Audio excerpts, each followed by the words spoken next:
And our speaker today is Dr. Gene Jennings from Philadelphia, and he will be speaking on the topic of the Buddhist paramita of Prajna, and also reading out a reading that our speaker has asked us to read. And so this is a reading that has been chosen to read at the outset, and it's from an article from H.P. Blavatsky entitled "What is Truth?" And it's from page 2 of volume 1 of the Theosophical Articles. In every age, there have been sages who had mastered the absolute, and yet could not teach but relative truths. For none yet, born of mortal woman in our race, has or could have given out the whole and final truth to another man. For every one of us has to find that, to him, final knowledge in himself. As no two minds can be absolutely alike, each has to receive the supreme illumination through himself according to its capacity, and from no human light.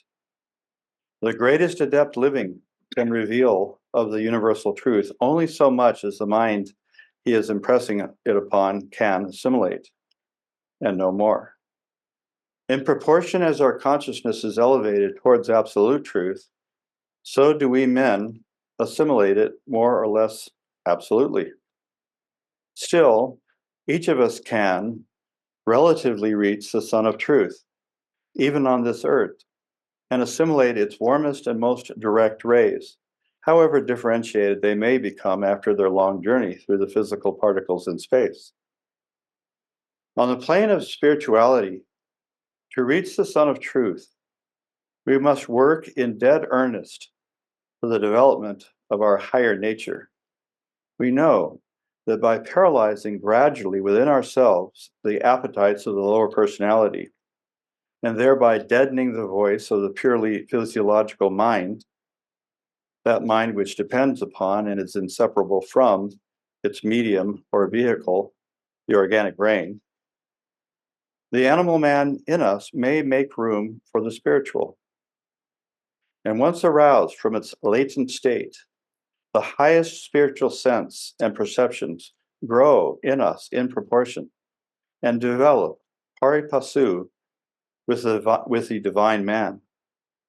This is what the great adepts, the yogis in the East and the mystics in the West, have always done and are still doing. Dr. Gene Jennings, it's all yours. Okay, thank you very much, Jonathan, and Happy New Year coming to everyone up January 4th from the occult side of the teachings. Tonight we are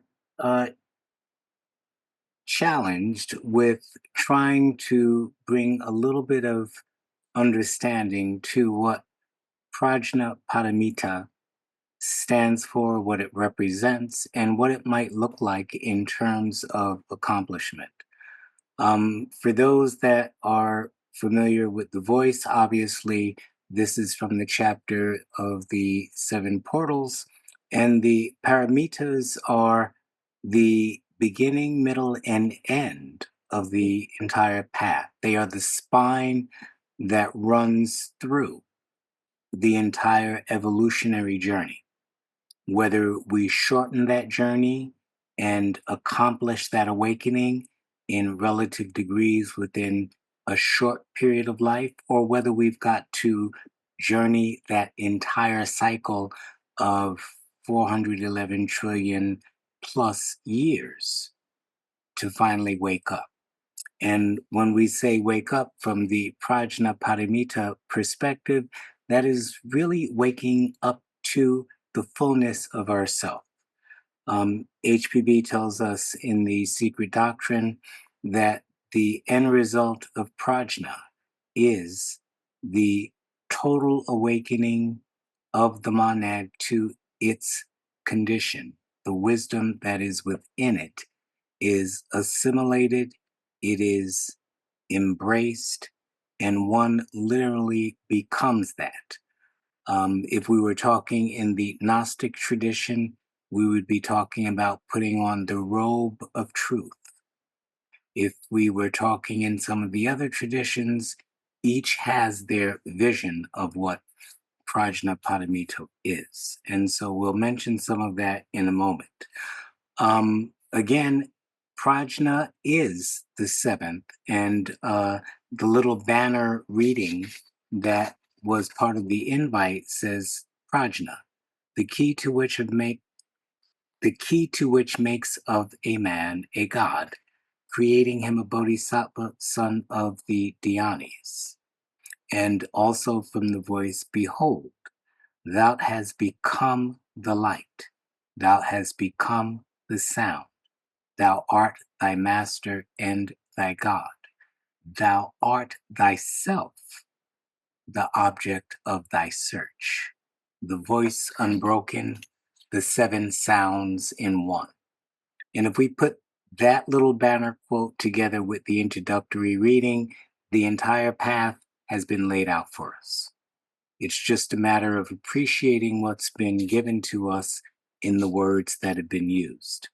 And so we can start by saying again that the prajna is the result of the six paramitas, the first being charity, the second having to do with morality and ethics and or virtue, the third with patience, the fourth with indifference, which is the keystone.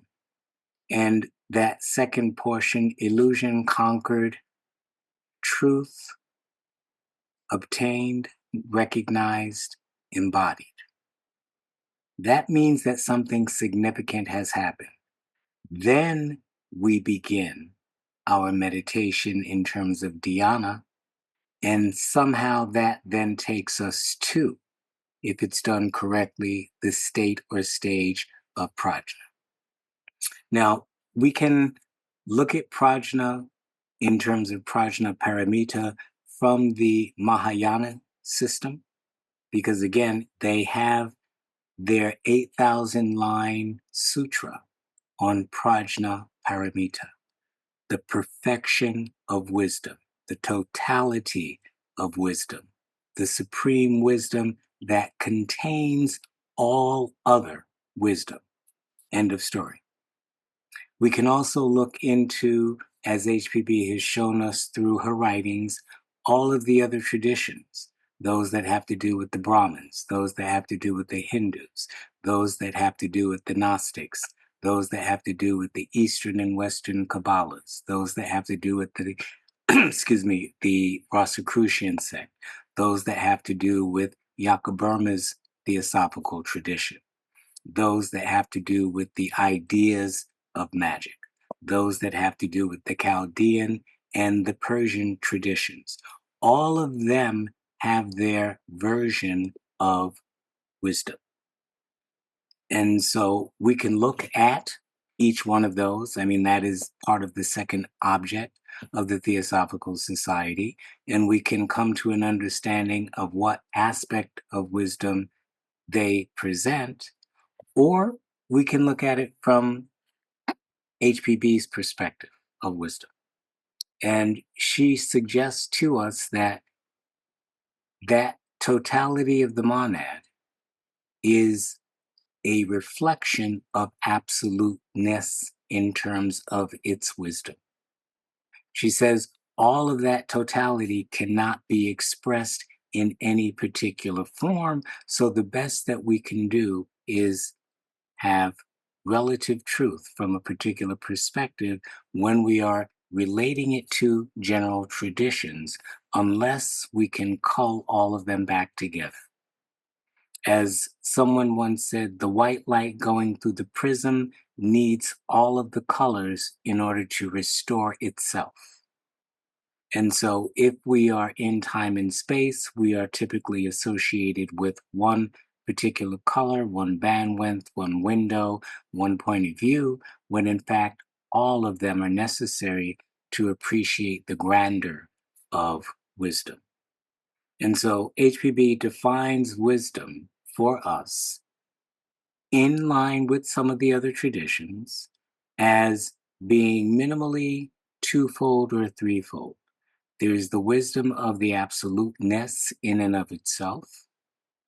There is the wisdom of that second one, which is the absolute essence that pertains to all things and is still outside of time and space, because that has properties, that has functionalities, and it has a purpose. And then there is wisdom related to the manifestation of the universe in terms of time and space. She says the first has to do with paranishpana or paramartha satya, the truth of that which is beyond all things. The second is that samvitri sattva, the relative truth, the conditional truth, that truth that is dependent upon one thing being present in order to build another thing, i.e., putting the aggregates together. Those lines of truth then lead us into different levels of truth. Once we are in the category of the relative truth, we can talk about the truths that are relative, that are based on the laws that pertain to the universe and its unfolding. Or if we shift gears and look at the essence, we can look at the truths that pertain to the laws, the essences, the Laya centers as she so explains them. But we'll put that on hold for 1 minute. And we'll ask ourselves, because we want to understand that a little bit more, but we'll ask ourselves, why don't we appreciate that now? Where are we? Joe gave a talk about a month or so ago, and he used that little map that we all see in the malls that says, "You are here." Once we understand where we are and we have an idea of where we want to go, we can generate a path. But most of us don't even know that a path exists. Let's be honest. And if we think that a path exists, most of us don't even know how to construct that path, how to become that path, and how to walk that path. And the teachings of Theosophy, as well as most of the other authentic spiritual traditions, tell us why. We can't because we can't see. We can't see beyond ourselves. We can't see beyond our limited ideas. We think that what we think is the absolute truth, that it is the best. We look at things as we are told in some of the devotional texts. Jonathan made a presentation about a month or so ago as well, and he said we're really going to be talking about the voice of the silence, Patanjali's Yoga Aphorisms, the Bhagavad Gita, the Light on the Path, the Tao Te King. All of those devotional texts tell us the same thing, and they line out the path that we have to walk. But first, we have to realize what our addiction is. Our addiction is earth life. We think we are the bodies. We identify with the body. We identify with the objects. We love them and we hate them. We cling to them. We desire them. We go after them. We don't know how to let them go. We cling to people. We look up to gods. We look down to devils, or vice versa. And we think that if we petition them, we can obtain everything that we want on this earth. It's very few that look beyond the curtain of these elements, the sense of personality, fewer that look beyond personality to identify the center of I-ness that causes us to believe, as HPB suggested, that we are separate individual beings when that is a lie. But if we continue to believe that, what we do is reify or reinforce that idea to the extent that we can do nothing else. And so all of our actions in that respect lead to me, mind, and I. those possessions that I need to survive, those things I need to make me happy. We very rarely think of anything internal or superior in nature, in our nature, that we should be getting rid of things in order to become cognizant of. The old saying, he who dies with the most wins, is the very opposite of what we should be saying. He who dies with the least wins. And that implies that that individual soul is no longer clinging and establishing recurrent karma such that they have to come back to this plane of life and existence and become further obscured by the illusions and delusions that we insist on reinforcing. And so, if we can recognize where we are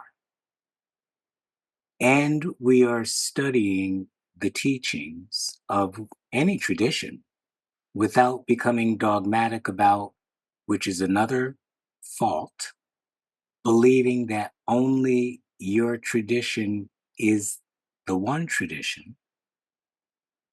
And instead of that, we follow suit with the second object and really understand the most we can about all of the other traditions as it applies to our living of life. This is not a philosophical study from the point of view of prajna, paramita.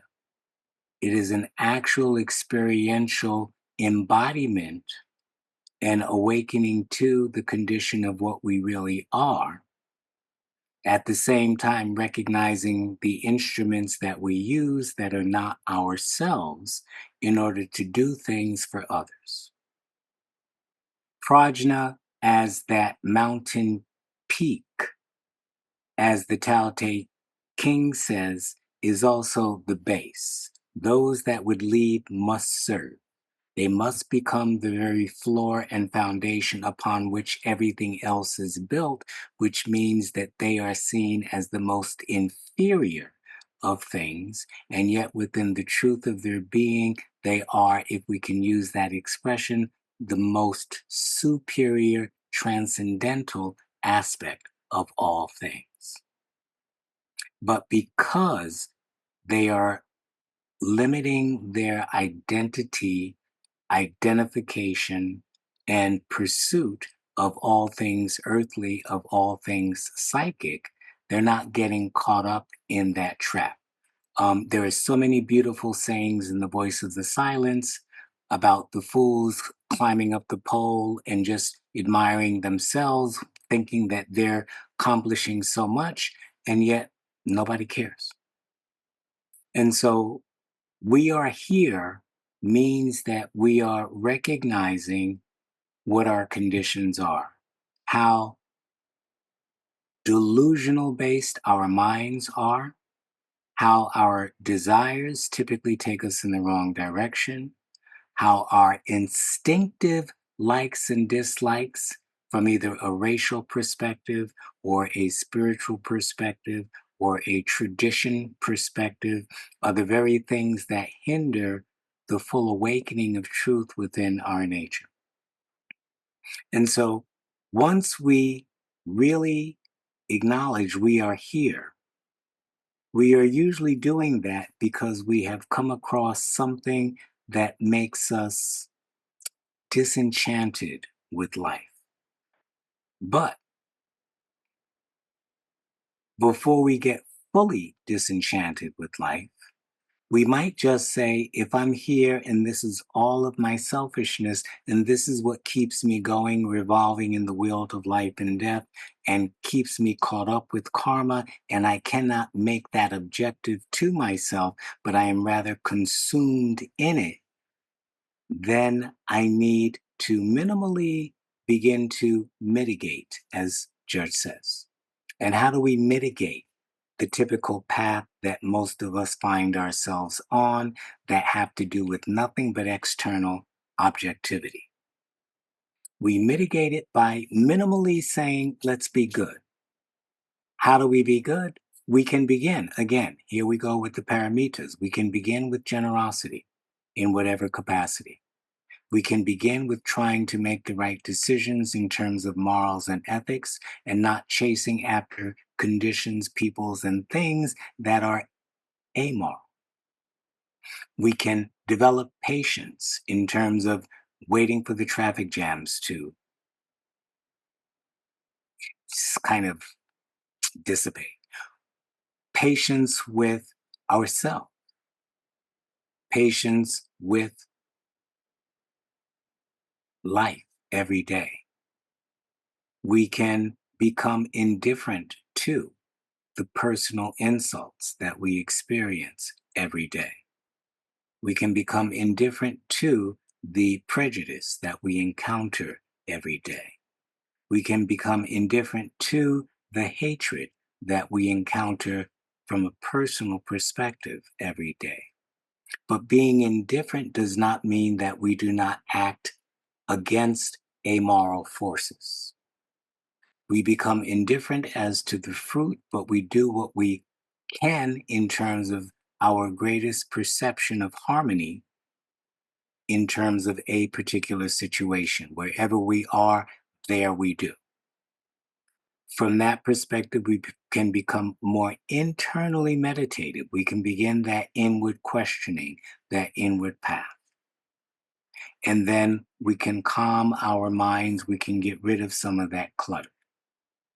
So we can begin to reverse or at least mitigate the cycle of complete absorption in the external world. For myself, I love the word interesting because even though I know what the meaning is, I like to think of the word in terms of inter. When we inter something, we bury it. And we become interred in this world in such a way that we bury the light of our being under such darkness that we don't even know that the light truly exists. We hear stories about it. We hear that there are individuals that can accomplish it. We give them names and call them great beings, but they are no different than we are. The light is within, it shines in the darkness, but the nature of the darkness occludes that radiance. So, for the most part, we cannot even acknowledge its presence. We think we're alone, we think we're independent, we think we're isolated. And again, that reinforces the selfish perspective. And so, as we're trying to be good, do good, we are trying to minimize, we are trying to mitigate, we are trying to lessen the habits that we have been born and taught are the right ones. We've been born to take care of ourselves, think about ourselves, do a little good for others, but get ahead, push, take care of your parents, your grandparents, things like that. But again, typically it's all about you and what you can do. So when we acknowledge that we're here and then we try to reverse some of that current and acknowledge what is better, that there might be something looking inward for, we can begin the journey. And so the next step is to acknowledge that doing good isn't really enough. Not if we want to disinter, become disinterested, or pull the light out from the darkness. And that light, whether we look at it philosophically, whether we look at it spiritually, whether we look at it alchemically, whether we look at it scientifically, that light has a nature of its own and a life of its own and a power of its own. But HPB tells us that even the highest, most potent spiritual power that is on that spiritual plane becomes inert on this particular plane. So when we begin to think that we can turn things around, when we begin to acknowledge the dissonance between what we think, what we profess with our mouths, the fine philosophies that we talk, and we realize that we are still stuck in the flesh and that we are still hypocritical about what we're saying and what we're doing. I mean, all we have to do is look at the news. Every day, there is some type of religious figure who has been busted for doing something very unreligious. Spiritual teachers, even Tibetan teachers, busted for doing things that are amoral in our culture. And so wearing the cloth doesn't mean that we have become the cloth. And so when that dissonance is really yelling loudly, when the hypocrisy of our being is really in our face all the time, then we have to make another choice. And that choice typically is about, how do I walk the path? How do I become the path? How do I make a transition from this to the other? How do I, as again, Jesus Christ said thousands of years ago, how do I exist in the world but be not of the world, yet not leave the world behind? How do I become that Kuan Yin pledge?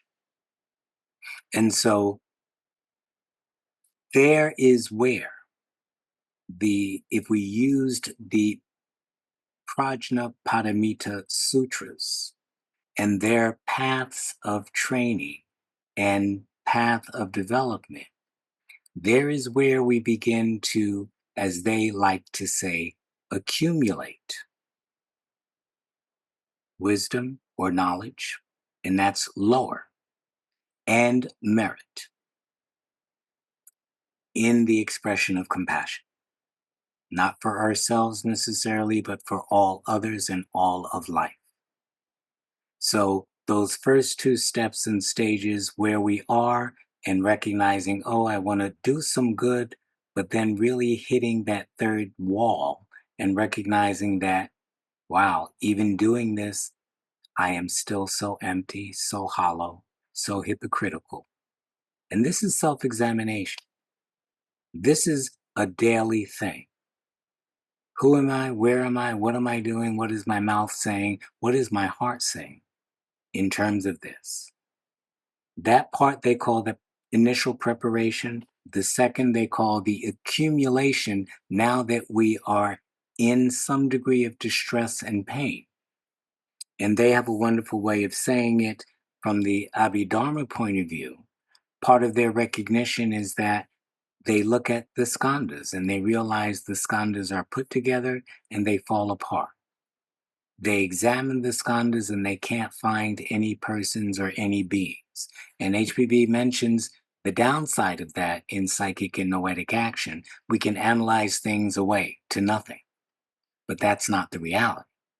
But nonetheless, it's a good beginning because analyzing things away and looking at their compound nature, which we thought we were, and we recognize now that we are not, either we become a little wiser and a little less clingy, or we become more distraught and more frightened. More distraught and more frightened because I can't find me. I can't see me. I have not been able to grab myself in any objective way after I've done this analysis. And so that whole path of inner training begins. And again, now we're doing the paramitas from a different level, from a higher level as it relates to ourselves in terms of that inner examination. We are being generous with ourselves for our downfalls. We are being generous with ourselves for our obstructions. We are being generous with ourselves for our afflictions. We are being generous with ourselves for all of the defilements. We are being generous with ourselves for all of the hypocrisy. We are being patient with ourselves as we try to develop the morals and the virtues and the ethics to a greater degree.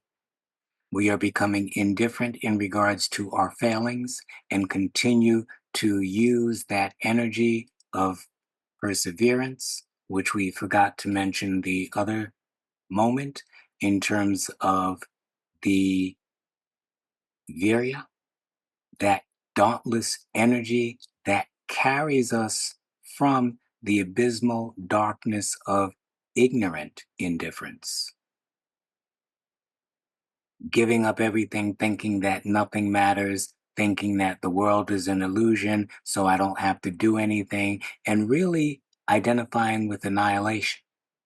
And HPB warns us about that too. She warns us about the two extremes of eternal and annihilation. Eternalism for the personality doesn't exist.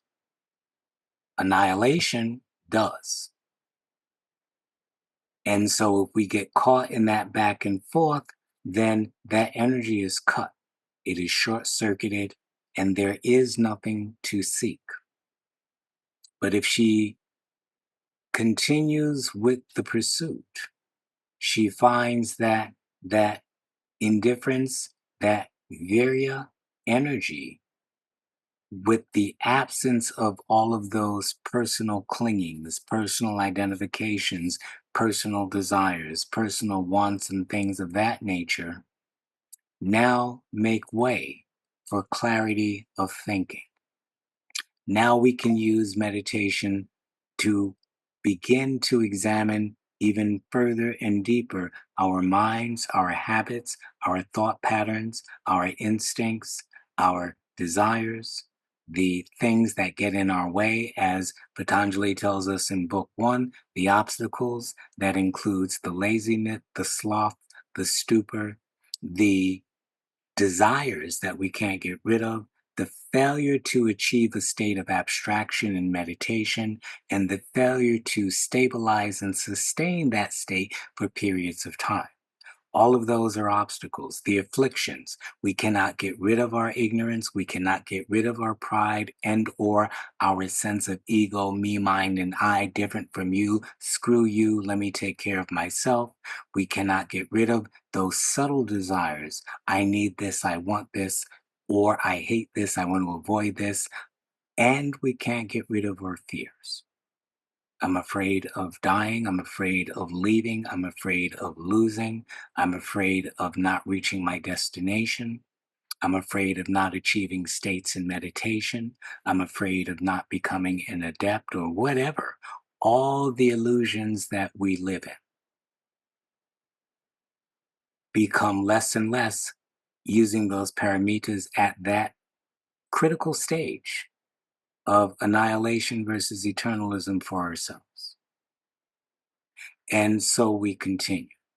And as we then begin to move towards that next state of training, again, using that Prajna Paramita model, we now begin meditation. We've been doing something that we thought was meditation all along, just like we've been doing something that we thought were the paramitas all along, just like we were doing something that we thought was deep study of the teachings or the scriptures or whatever all along. But we are now in a very different place. We are no longer here, as the map says, but we are deep, deep, deep here. Those things apply, they are recognized when we are there for others, but not when we are here. Deeper and more intimate things are necessary, or as Judge puts it, more subtle obstacles occur. But that's when the mind has become clear, it has let go of a lot of the riffraff, and it can begin to train itself, as Patanjali then tells us, in the proper seats and postures of life, the proper withdrawal of the senses from the addiction with life, but all the while using the senses for the purposes of life as it relates to others.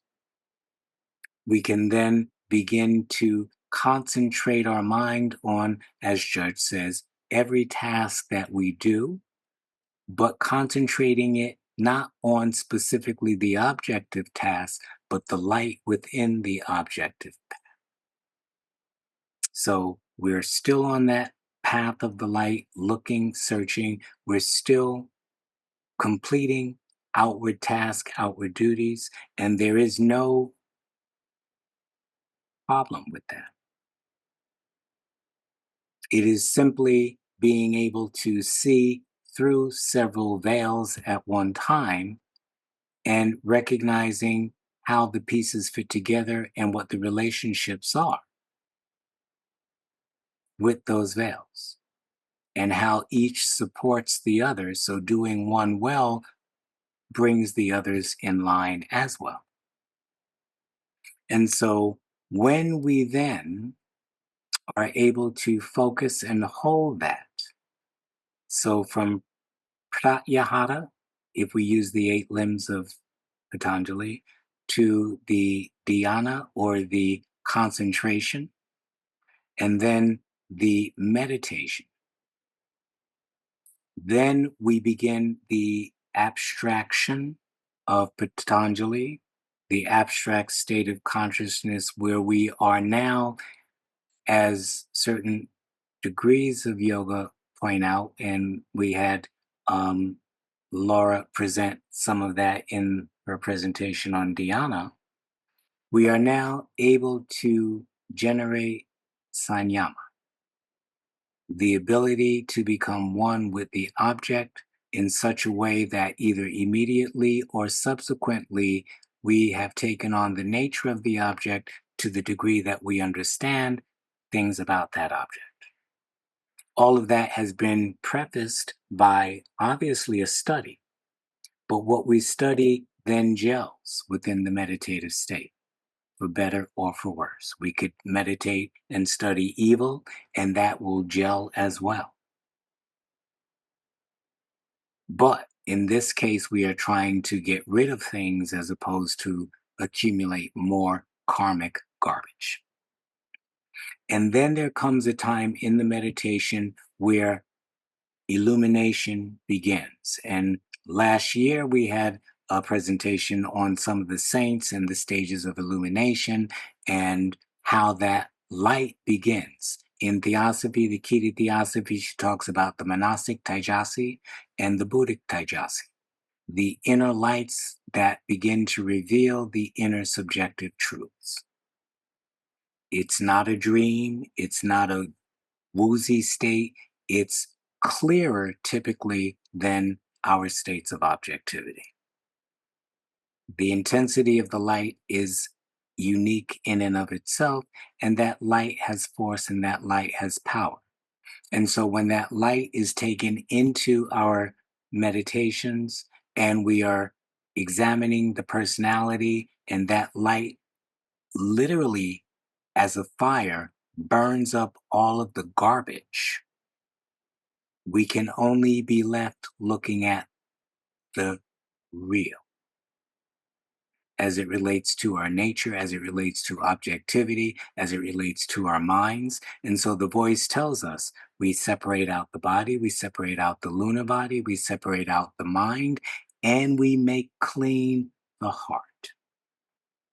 All of those stages along the path of those meditations. And then in Prajna Paramita Sutra terminology, when the stage of illumination begins and further develops and matures and becomes stable, then the seeker begins to examine those truths that the light reveals. No different again than the Manasic Taijasi and the Buddhi Taijasi. And so we've gone from you are here stuck in the world to I just want to be a better person and do things better to let me reverse the current to wow, I'm really seeing myself as I am and I don't like what I see. So I really need to practice the path and become the path. And the deeper we go in terms of the meditations and the brilliance of the illuminations, the less there is anything of objectivity. That becomes a natural progression. The more one does it, as Patanjali tells us, the more one shortens the gap, the less one's typical earthly mind bombards and comes back and takes over. And the more one is centered in that light state of mind, literally or metaphorically, 24/7. Once the fullness and maturity of that illumination has occurred, and one begins to see the abstract wisdom, as HPB says, is there, then we begin to develop wisdom. Wisdom begins where sense ends. I think that was either Pythagoras that may have suggested that. Again, the realm of the senses is the knowledge of objectivity. The realm of the light, beginning with the monastic light, for those that are theosophical in terms of their orientation, begins with that fifth plane Akashic light, the lighting up of manas from a different perspective. And one has to then contemplate and meditate the contents of that light. That is a state of deep abstraction. That is a state of stability. And that state continues. And when the fullness of that image is there, as represented in Krishna's divine form vision to Arjuna, then if we've done what was supposed to be done, we are not overwhelmed. We look on the light because there's nothing left of I to be overwhelmed. And now, if we go back to the paramitas, when the light has purified the inner nature of our being, when it has eradicated the clinging to the idea of I, me, my impersonality of our being, when we have committed ourselves to that work of compassion and the wisdom that is necessary to carry it out, now generosity is free. We can't do anything but be generous because there is no I that wants anything. It only wants to give. And it wants to give knowledge, it wants to give wisdom, it wants to give love, it wants to give compassion, and it looks for those opportunities. It wants to show the rightness of morality, not from the point of view of self and preaching, you've got to do this, you've got to do that, but to guide each one in decision making that is more in line with the law. That is the highest morality. The highest morality is reflecting the laws of nature within our being and acting accordingly from a non personal perspective. Patience, when the I is gone, there is nothing to want, wish for, hurry up. We exist in the sense of the eternal, in duration. We experience that. We know that. There is no hurry. There is only where we are, where they are. As the reading said, the mind can only assimilate as much as it is prepared to assimilate, no matter how much the adept wants to give. Patience, patience, patience. Understanding where the range of humanity is and being patient with the development, and yet taking advantage of the currents to urge on and enlighten a little, depending on who's in front of you. The indifference, we cannot be anything but indifference because there's no I to complain about anything. There is only, as HPB says, a center of force that acts in accordance with the laws for the benefit of nature, a beneficent center of force.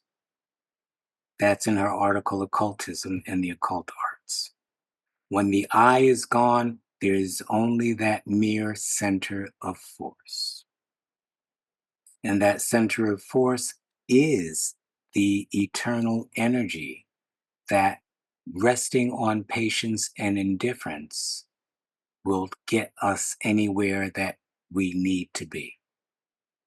That meditation not being obscured by personality, now, as we are seeing in some of Judge's comments about what happens when we perfect those 5 yamas and niyamas of being content, of purification, of mind and spirit, of not being covetous, of the japas and the tapas, putting all of that together in that meditation as a force resting on virya is able to accomplish much.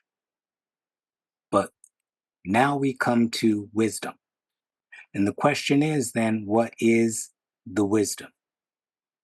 The wisdom of the totality, for those that are again familiar with theosophy and the different subdivisions, we kind of agree with HPB for simplicity's sake. The Taraka Yoga system of 4 basic principles, Atma working with its integrity through the Karana Pati, the Suksma Pati, and the Stula Pati, or the physical, the astral, and the pranic energy purified as one vehicle. The second vehicle being the monastic vehicle in its highest aspect and in its lowest aspect, as a link between the beginning of spirituality and the beginning of incarnation. And then that third circle being a circle of Atma Buddhi and Atma. Atma being that universal force that is present and that saturates our being, as Krishna tells us in the chapters 8 through 13, that is pervasive, that is eternal, that is present, and often is called that ocean of Brahma, the exhaustless. When we have gone through that purification process, and HPB says there's no sense in complaining about it, don't waste your time, just do it. Then we breathe in those forces that make us potentially not the personality, but the purified center of force is given the ability to be godlike in its actions. And why is that? When it comes to the wisdoms, again, we can talk about wisdom from several perspectives, but those 3 Taraka Yoga circles each have their wisdom. That 4th Atmic circle that embraces all 3 has its wisdom. The lower circle obviously takes into account the lower 4 planes, the relative wisdom, the conditionalities, the nindanas, the samskaras, the skandhas, all of those forces that put things together temporarily and are recyclable. So we're talking about our sciences, we're talking about our philosophies, we're talking about our civilizations, we're talking about our races, we're talking about the rounds in the races, we're talking about the developmental strategies, we're talking about the transition of the senses in terms of their operation, we're talking about the different types of knowledges and information including AI stupidity, information that is simply a representation of what the bulk of people think, but has nothing to do with intuitional awareness. That becomes the wisdom and the knowledge and the means for operating within that lower circle. The Manasaputras as representing those beings that have consolidated that circle in addition to the lower circle, represent those that have transcended the influences of the Mayavic, illusionary, gunic, aggregate, compound formations, and recognizes how consciousness as a force and as an awareness operates through that lower circle. But similarly, if we look at some of the literature, we know that the circle of manas is described as chitti, and within there is buddhi, ahankara, and the ego or mind. Each of those have functions, each of those have powers, each of those are related to the laws, each of those are based on substratums, each of those have characteristics, all of which can give us knowledge and wisdom. And then that third circle that we don't even talk about having to do with Karana Pati, the base of karma, as she tells us in dialogues between the editors, is really about law. The law that operates to make all things function as they do. And then that fourth circle is, again, what Krishna tells us in the Gita, Brahma the exhaustless with Aryapa. And so that last fourth circle is akin more to, if we go back to the beginning, when she talks about Parinishpana, but she says Parinishpana without the self analyzing consciousness is no better than extinction. So she is telling us off the bat that even though she calls that an absolute state, an absolute condition, a state of totality, that is, relatively speaking, the perfection of wisdom, it has no value if we are not aware of it. And the awareness of that circle with the other circles places us in a position to develop now the sheaths. We can call those sheaths different things. Most of us say, oh, if I sit for meditation, I can develop, my astral body, or I can develop my manomaya, kosa, whatever. That's kind of backwards. When you master the wisdoms in proper degrees, the sheaths become precipitated. We see that in the Pistis Sophia, when Jesus Christ is showing the firmaments and the spheres and the mysteries of the outer and the mysteries of the inner and the mysteries of the ineffable and the mysteries of the limbs of the ineffable and the mystery of the word of the inevitable to the disciples. We see that when HPB is talking about the Parinishpana, the absolute, the wisdom of the essence, the wisdom of the substance of deity that is one with us, and the modifications that arise in those substances, in those substrata, and the formations that develop as a result of that, through which the true being, the true monadic being operates, gains experience, and moves on. And so when we're talking about the wisdoms, we can talk about the wisdom as expressed, let's say, from T. Subarao's Zodiac. We've been talking about the themes of the Zodiac all year, last year. And in his article, depending on how we make the divisions, he gives us the 12 signs. He gives us some of their characteristics. If we divided those into the 4 of the Taraka Yoga system, for example, the first 3, the absolute, the breath, or pranava and om, and the third being the androgynous state would be the true wisdom that is inherent within that fourth circle of the Taraka Yoga. And we know that fourth circle has its relation to the seven principles theosophically. We would then be able to see that the second series of three, which have to do with the four states and certain other fours, with the five Brahmins, which we would identify as seven, and with the highest astral light, is a second circle of wisdom and manifestation. Then we would look at that third circle coming down, and we would look at, as Subarao says, the 36th tapas, the idea of the universe in the mind of cosmos, and then the Prajapati, the creative forces that will then generate the manifestation of cosmos and what we would call the Big Bang, the last of the circles.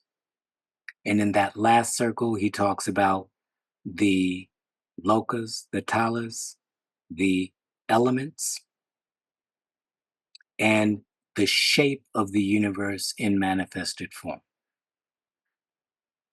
And so each of those three folds, or if we wanted to divide it into fourfold with three circles, we could do that as well. But each division and each way of operation gives us understanding and knowledge and application in ways of how to understand the wisdom that is hidden in plain sight as it relates to our inner being and what is our birthright. And so I see my time. I've just hit that 8:30 mark. Obviously, there is so much more to say. The path of Prajna, Paramita, the end of Prajna, the beginning of Prajna, the vessels and the vehicles. But let's just end with this note. When we master those circles, we can now see that lower circle will be the field of operation of the Namanikaya. That second circle will be the field of knowledge of the Sambhogakaya. That third, fourth circle will be the Dharmakaic state related to manifestation, not the Dharmakaic state related to extinction in terms of cutting off the world. And HPB gives us those definitions in the voice of the silence, but she makes a distinction in regards to the Dharmakaya vesture in different places. So when we have studied the teaching from the point of view of living the life, it becomes a pathway whereby that state of prajna paramita can be accomplished. The responsibility and the accountability goes with the ego. And then one can become, as they say, a stone in the wall of the great helpers of humanity, unseen, but simply doing everything that needs to be done for the benefit, the growth, and the evolution, as well as the awakening of the Buddhimanas of the race. End of story. Well, thank you very, very much, Jean, for that amazing kaleidoscope going on to these circles and discussing prajna and this evolution that we can take as we merge from those unaware of the path to becoming one aware of the path and then being able to step upon it. So thank you again for that. And I see one hand already from Judy. Judy, do you want to take the floor there? Question, comment?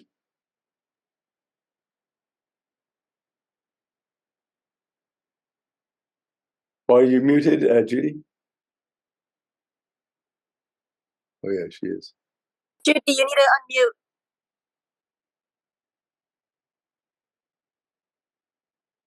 unmute. Okay. Can you hear Now me? you're on. Yeah, now you're on, Judy. Thank you. Am I unmuted? Yes, Yeah. yes, you are. Okay, good. Yeah, I think I'm back to normal. Thank you, Jean. That was just a wonderful talk. And what really was emphasized to me was that it is so important for us to read the secret doctrine for ourselves and all this great literature, Mhm. and not try to wait or depend for a Messiah, Guru, Avatar, Messiah to come and do it for us. And there are some people in different traditions are waiting for that. Mhm. It also occurred to me that a great key to learning, as Socrates so emphasized, is humility. It seems that the beginning of wisdom is the beginning and end of learning. That when we are wise, it's not the end of learning. It's when Mhm. I was taking karate, and I know you did too, or you took taekwondo. Getting a black belt, that's just the start of your learning. You got to realize that. Right. So I Right. wonder if you could further comment on this idea. Well, definitely the idea of humility comes into play because when the ego has been put in its place, when the I has been put in its place, and has been, as she tells us in the article Occultism and the Occult Arts, reduced to an astral cipher, and one becomes a mere center of beneficent force, that is the greatest humility. We only can be thankful to the laws of the universe for acting in the way that they do as it relates to harmony and karma that guarantees that every drop of the ocean will wake up. So that humility part is key. It's the very foundation as well as the end, because with the end, when we encounter in greater and greater degrees that prajna paramita wisdom, there is no place for I. There is only one life. And there are several stages we didn't mention in terms of that wisdom that we kind of like the Buddhist explanation. There's the plane of skillful action of the Namanikaya. There is that plane of pure discrimination in terms of all of the lower mysteries, but yet there is a plane of light wherein there is no differentiation. There is only equality. And when we look within the heart of every being and see that Krishna light, if we think of it, we only see an ocean of light.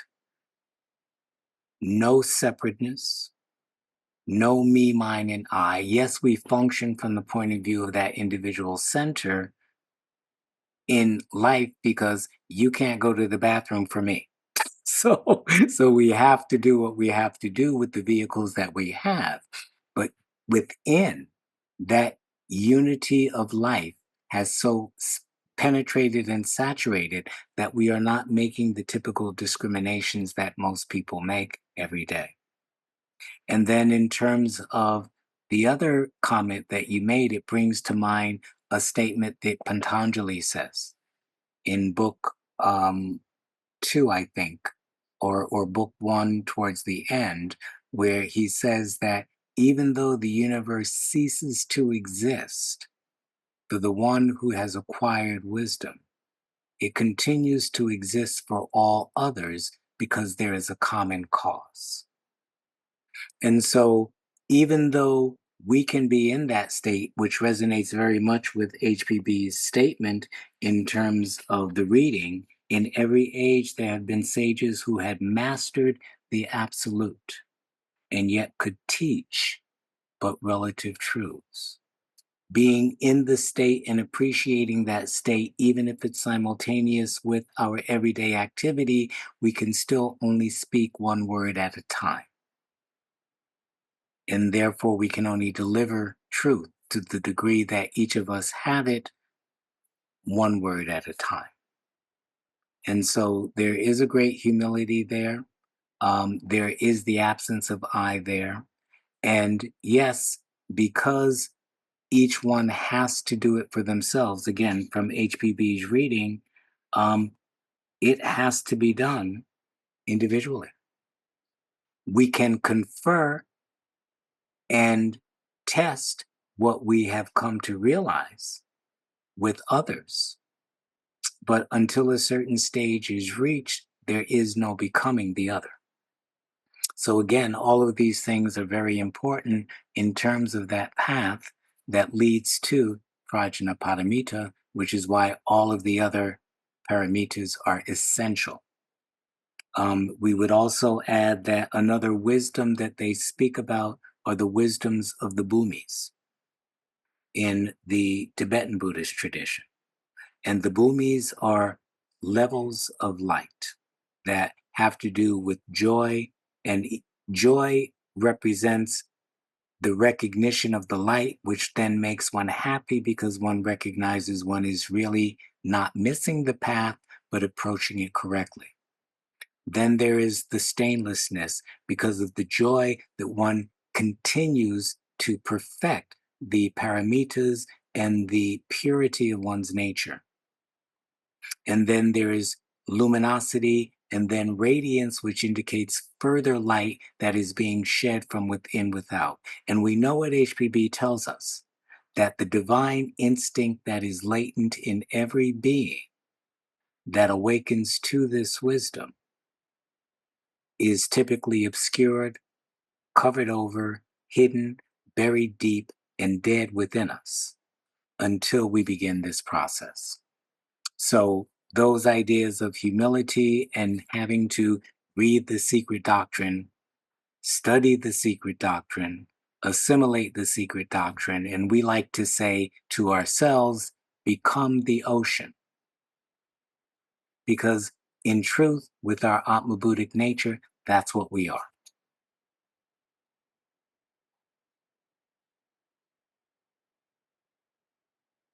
Yes, thank you. Thank you, Gene. And before we go to the next question, I wanted to go to the beginning of this process in which you said the individual has to realize first, from going there is no path to I can see a path, but this idea that one becomes disenchanted with life as they currently are.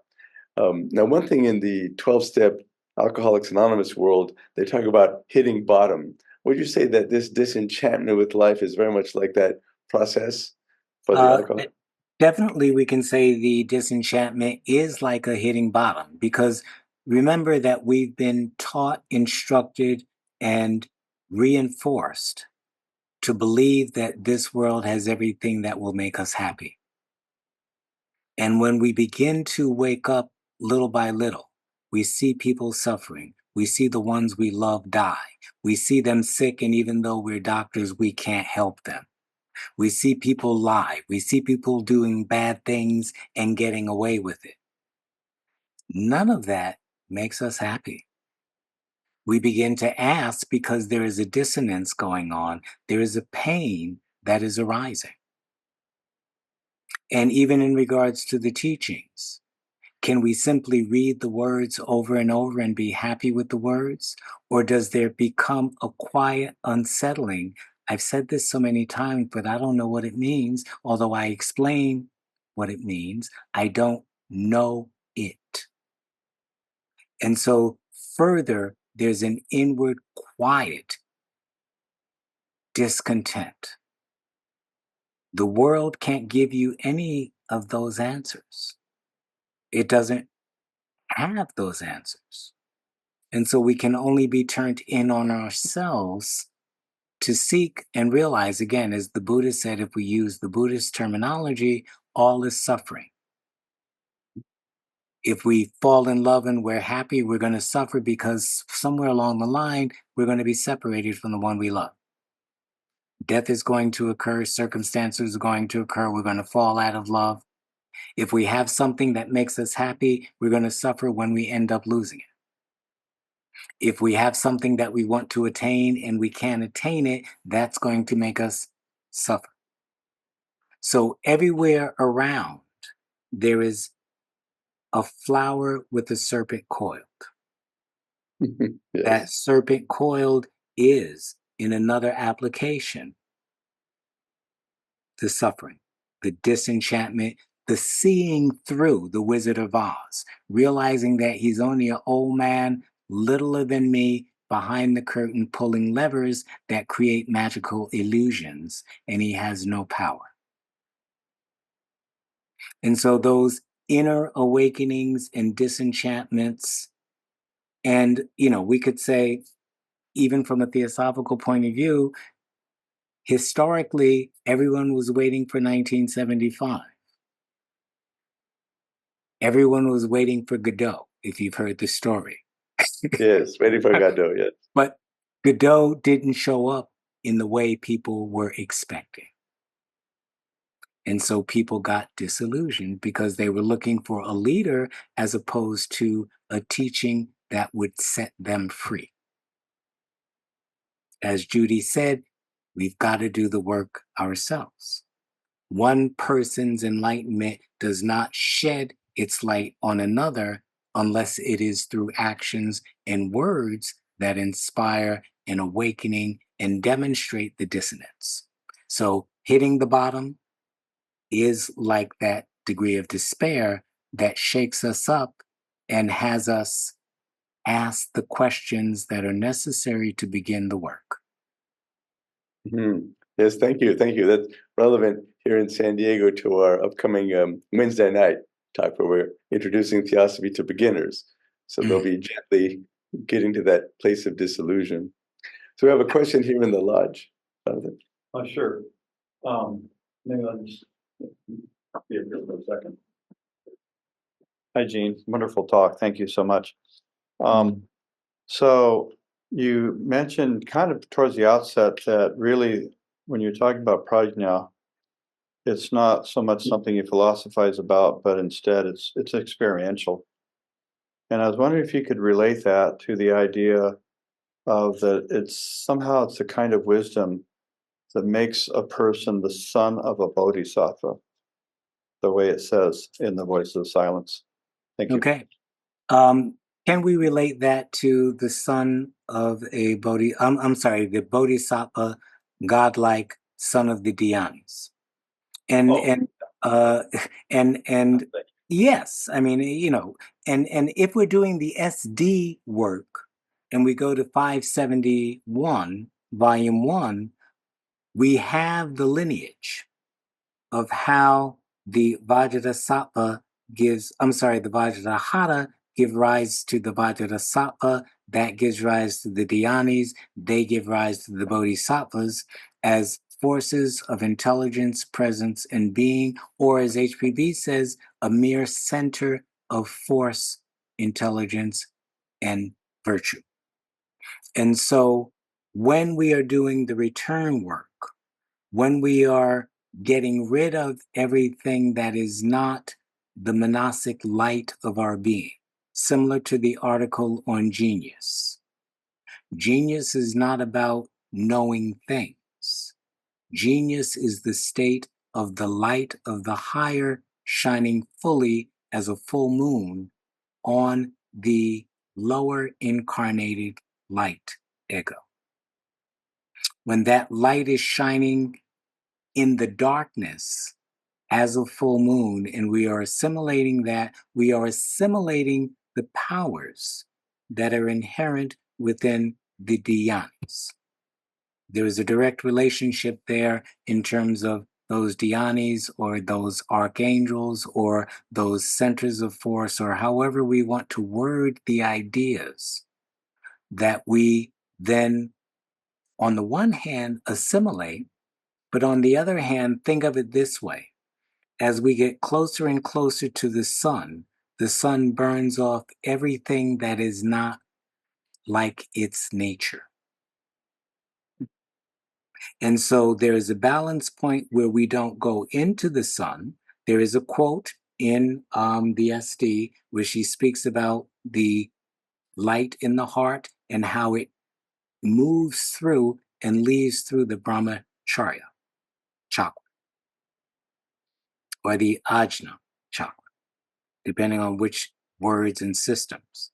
But that light, when it has been burnt and purified in the fire of knowledge, is godlike.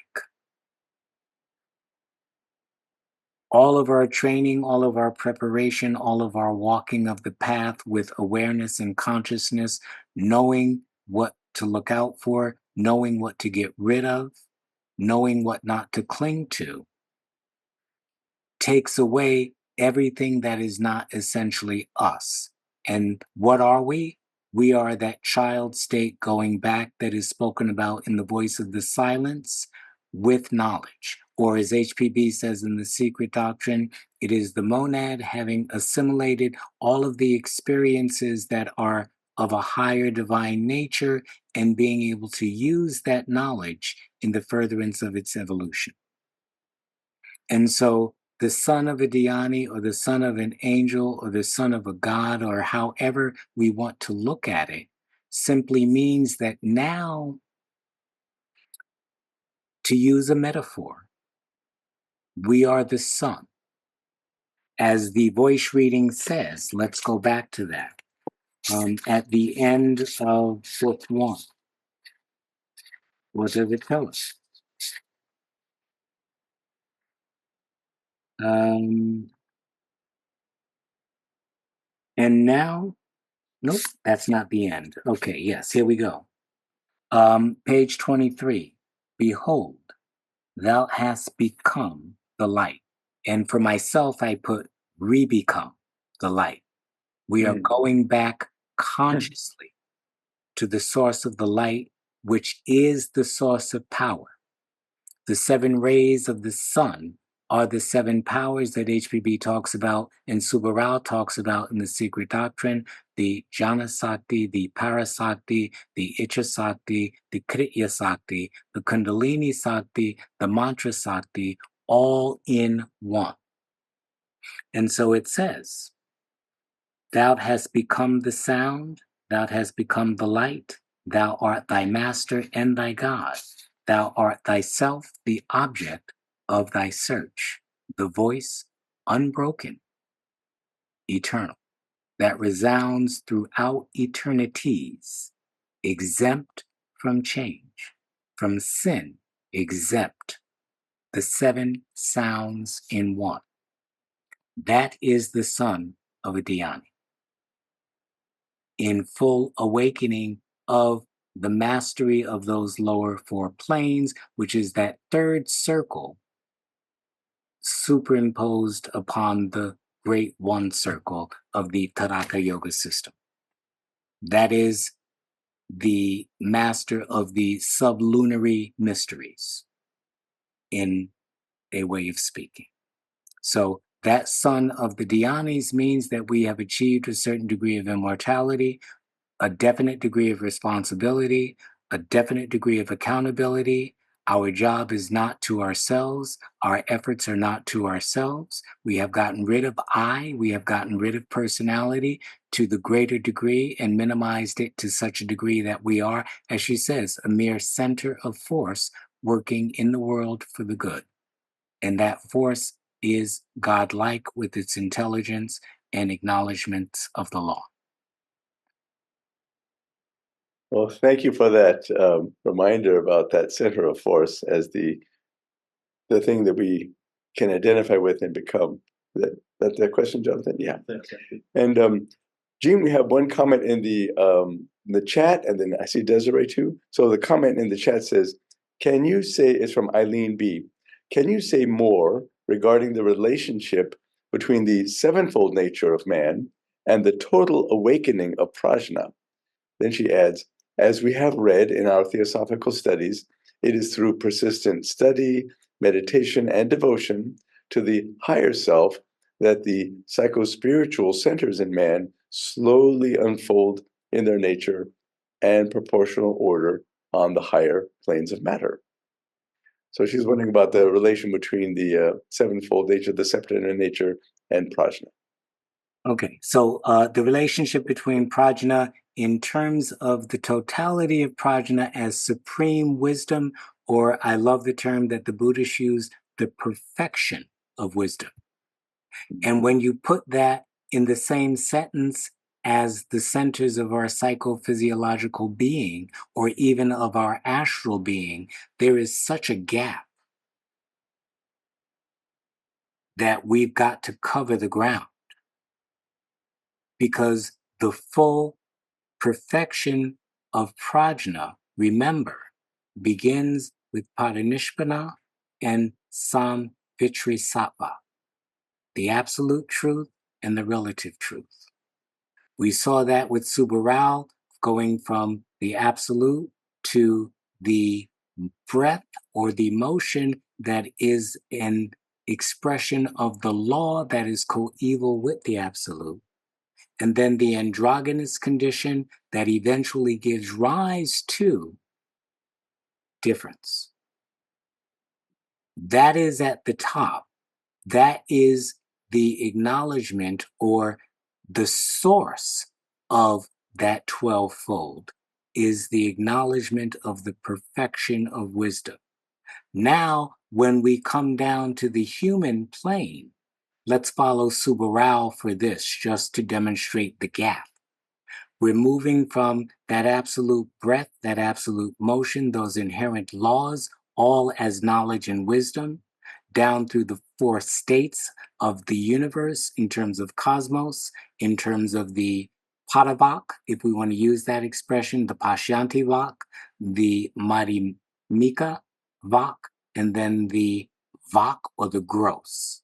Or we're moving from the Dhyani Chohanic level through the Phohatic forces level, through the mind of the universe coming into being in terms of its archetypal shape per se, and then the Prajapati that create the shape of the universe.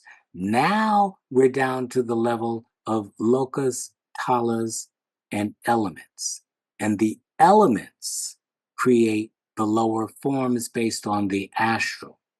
So the first point is the huge gap between the cosmic wisdom and the little wisdom that we have access to as a psychophysiological being, which is why HPB tells us we must understand the nature of the psychophysiological or psychoastral being as a construct for experience in this world as a probe.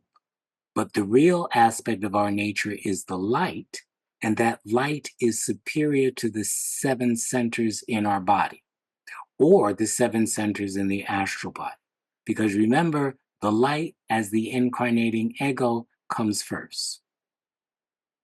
This is reflected in the wheel of life when we realize that the spiritual ego gives rise to the ray. The ray then takes on the cloak of destiny or the skandhas and the samskaras, that this then moves to formulate an astral, that astral then cooperates with the DNA to generate a body, and that those 7 lower centers in the body now become the karmic centers through which our manasic force and light, based on our samskaras and or karma, are either released or obstructed in the life of our experience.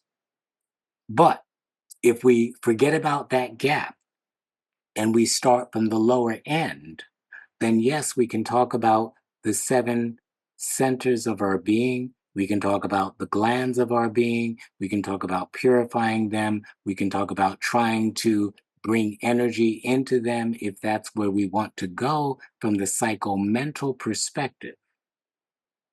But in the occult side of things, we're really beginning with the diminishment of the I and ego. HPB tells us in the article Occultism and the Occult Arts that personality must go. No ifs, no ands, no excuses, no rationalizations. It is a false construct anyway that we misidentify with, just as we misidentify with our body. For most people, that's okay. For the occult path, that's not okay. That's misidentifying the power that we are with the organs and the senses that we work through. That's explained in the Upanishads and the Natao Te King, the little devotional book that we've got. That's explained in the Voice of the Silence, that the mind that we use is the great destroyer of the real. that we have to separate our lunar bodies, that we can't get caught in the hall of ignorance, that we have to go to the hall of wisdom to begin our journey. And that hall of wisdom is the wisdom of the path, how to walk it, what it requires, and determining whether or not we're ready to make that commitment. But again, having said all of that, if we want psychic glimmers, then yes, we can focus on the centers and all of that kind of stuff. But the science of Theo would say that that is a distraction. As we go on that path of accumulation and the path of illuminations with mind meditation, deep meditation, neti, not this, not that, not the other, the powers will arise. It's not that they're powers that we're getting, it's powers that we are freeing. As we get rid of the obscurations, as we get rid of the defilements, as we get rid of the wrong ways of thinking, as we get rid of the wrong beliefs, we enter into an awakening of what we really are as opposed to what we think we are. We disidentify with the body, not in terms of neglect and suppression, but we recognize it's simply a car that makes us mobile to get us where we need and to do things in the world. That is not what we are. We are what put the car together. We are what put the computers together. We are what created AI so that we didn't have to think with our lower minds and hope that we could begin to think with our higher minds. So there is so much misidentification that we've got to get rid of according to the theosophical path. And a lot of people will say, this is too much. And yes, it's a lot. And if we're thinking that it's too much, then it's not for us. It's that simple. The teachers tell us, do not take on more than you think you can handle. Do the best you can, and that's all that's necessary. But there is some that are crazy enough to believe that they can do this. And they have to have a chance. And so the teachings are there that give them the path to make that accomplishment and not get caught in the powers and the trappings and the chakras and the centers. And that's in book 3 of Patanjali. All of that has to be given up. That is the higher indifference. We spoke about the lower indifference to the world and all of those other things. There's another level of indifference that occurs in regards to the powers. There's another level of indifference, according to Patanjali, that occurs in regards to the Prajna Paramita path in wisdom. In the sutras, that is called Dharma Mega. That is the path that turns the Tathagata into a Buddha. That has to be denied in order to recognize the true state of our being. So again, the instructions are there in all of the texts that we have. The warnings are there. The path is laid out.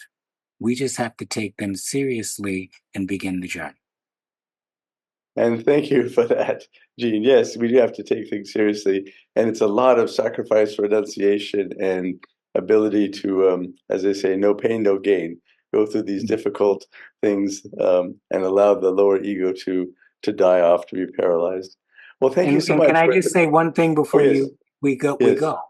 We're at the top there. Really, yes. we can think of it as hard, but what do we do every night before we go to bed? We get undressed. Yes. Every night we take off going into that deep sleep state, all the crap.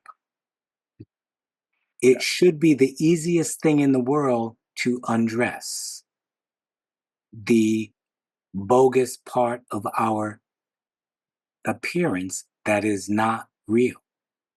But we make it the hardest thing. Mm-hmm. So again, there's a reversal of thinking that is necessary even to make progress on the path. Well, thank you for that little mindset shift. That's so important. All right. Well, thank you everyone for participating today. And there are a few other chats in the comments. we'll just acknowledge our Mosia. Thank you, Jean, for the wonderful presentation. And thank you all for being here. And we look forward to seeing you next Sunday, which will be the keynote for the new year on The lamp of spiritual. the lamp of spiritual discernment. Thank you all. And thanks again, Jean, for a wonderful, wonderful summary and presentation. You got it. Thank you much. All right. Good night. Good night. You got it. Bye-bye. Thank you.